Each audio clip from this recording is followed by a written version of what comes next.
નર્મદા જિલ્લાના એકતાનગર ખાતે statue of યુનિટીના સાનિધ્યમાં the unity trail cycle on Sunday 2 દિવસીય રાષ્ટ્રીય સ્તરની સાયકલિંગ ઇવેન્ટ ભવ્ય રીતે યોજવામાં આવી રહી છે, જેના પ્રથમ દિવસે ગુજરાત સરકારના પ્રવાસન, રમત-ગમત, યુવક સેવા અને સાંસ્કૃતિક પ્રવૃત્તિઓ વિભાગના રાજ્યમંત્રી ડોક્ટર જયરામ ગામિતે લીલી ઝંડી આપીને સાયક્લોથોનનો પ્રારંભ કરાવ્યો હતો।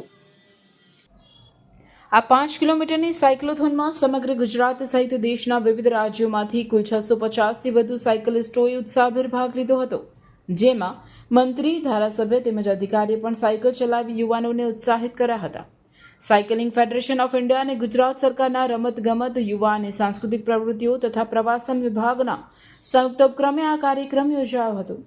નર્મદા જિલ્લાના સુંદર પ્રાકૃતિક નજારા અને એકતાનગરના વિશ્વવિખ્યાત સ્ટેચ્યુ ઓફ યુનિટી વિસ્તારની વચ્ચે યોજાયેલી આ સાયક્લોથોન દેશભરના સાયકલિસ્ટો માટે વિશેષ આકર્ષણ બની રહી છે।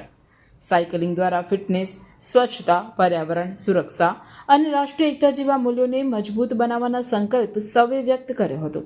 આ સાયક્લોથોન યુવાનો માટે પ્રેરણા સ્ત્રોત સાબિત થઈ હતી।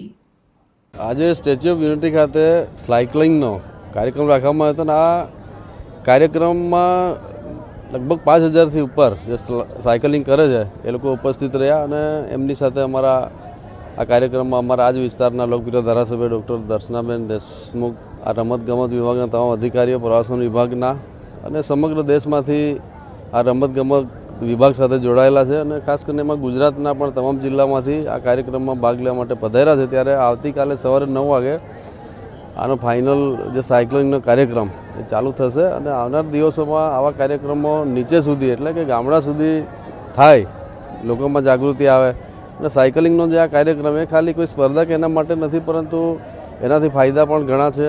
તો આવનાર દિવસોમાં આ સાયકલિંગના આ જે અભિયાન છે એને નીચે સુધી અને ગામે ગામ સુધી પહોંચાડવામાં આવશે।